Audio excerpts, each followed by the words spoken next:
Halo guys, Assalamualaikum warahmatullahi wabarakatuh. Saya Dewi Julia Putri dari 12 IPS 1.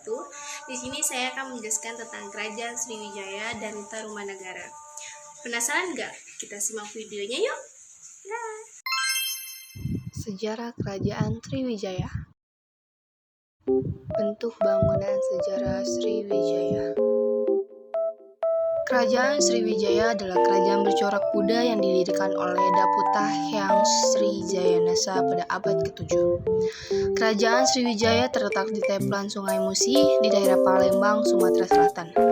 Kerajaan Sriwijaya mencapai puncak kejayaan ketika diperintah oleh Raja Bala Putradewa yang berkuasa pada abad ke-9.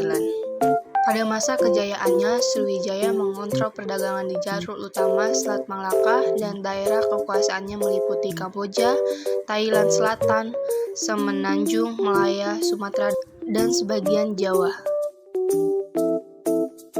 Awal berdirinya Kerajaan Sriwijaya.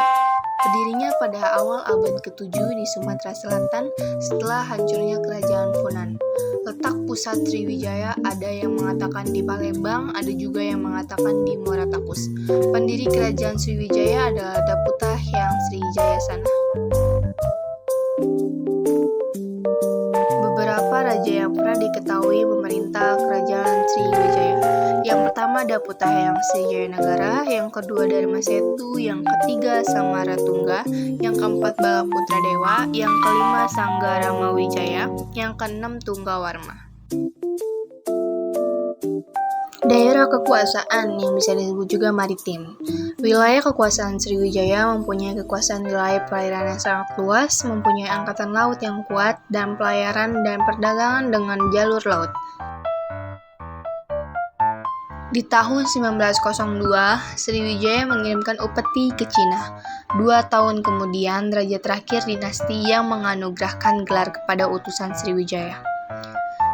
Dari literatur Tiongkok, utusan itu mempunyai nama Arab. Hal ini memberikan informasi bahwa pada masa-masa itu, Sriwijaya sudah berhubungan dengan Arab yang memungkinkan Sriwijaya sudah masuk pengaruh Islam di dalam kerajaan.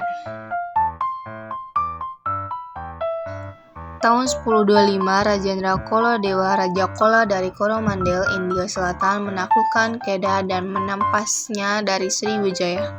Kemudian kerajaan Chola meneruskan penyerangan dan berhasil menaklukkan Sriwijaya selama beberapa dekade. Berikutnya ke seluruh Imperium Sriwijaya berada dalam pengaruh Rajendra Chola Dewa. Meskipun demikian, Rajendra Chola Dewa tetap memberikan peluang kepada raja-raja yang ditaklukkannya untuk tetap berkuasa selama tetap tunduk kepadanya. Kemudian beberapa daerah bawahan membentuk kerajaan sendiri dan kemudian muncul kerajaan Dharmasraya sebagai kekuatan baru dan kemudian mencaplok kawasan Semenanjung Malaya dan termasuk Sriwijaya itu sendiri. Peninggalan Kerajaan Sriwijaya. Yang pertama Prasasti Ligor di Thailand, yang kedua Prasasti Karton di Kanton, yang ketiga Prasasti Siwagraha, yang keempat Prasasti Nalanda, yang kelima Prasasti Leinden, yang keenam Prasasti Tanjore, yang ketujuh Grahi, yang kedelapan Prasasti Padang Roco, yang kesembilan Prasasti Sri Lanka.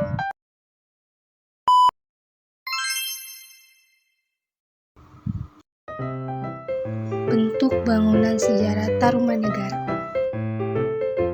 Kerajaan Tarumanagara adalah kerajaan bercorak Hindu di Nusantara yang berdiri pada abad ke-4 hingga abad ke-7 Masehi.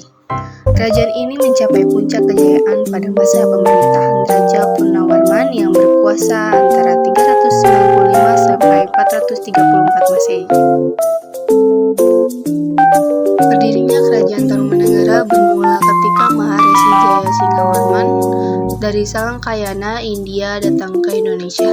Setelah diterima oleh Raja Dewawarman di Kerajaan Salangkanagara, lalu dinikahkan dengan salah seorang putrinya.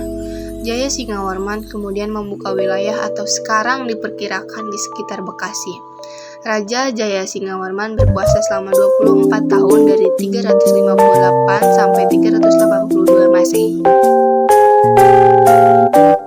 Jayasingawarman memerintah dari tahun 358 Masehi sampai 328 Masehi dan setelahnya memutuskan untuk menjadi petapa. Kepemimpinan Kerajaan Tarumanagara lalu dilanjut oleh Raja Dharmayawarman. Pada masa kepemimpinan di tahun 397 Masehi, Purnawarman membangun ibu kota kerajaan bernama Sundapura di kawasan pantai yang jadi asal-usul Sunda sekarang.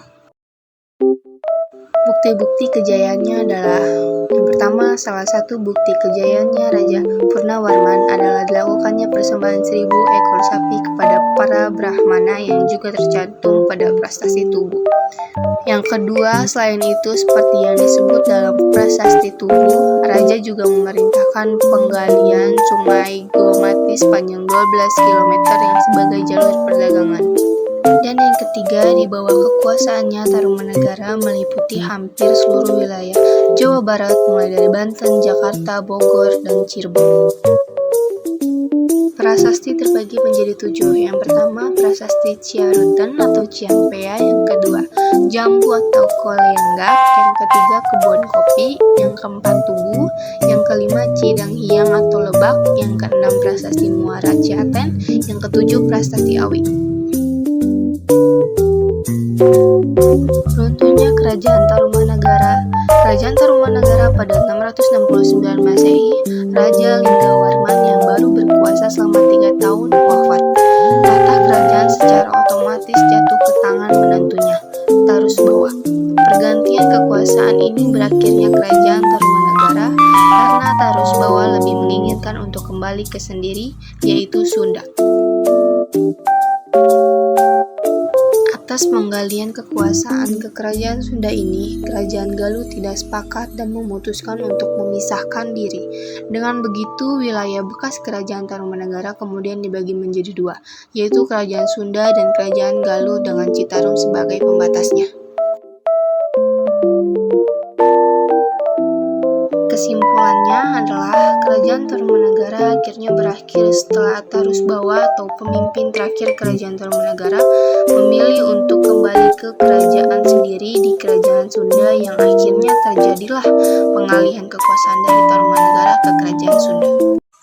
Oke, makasih udah nyimak videonya. Semoga bermanfaat. Thank you for watching. Bye.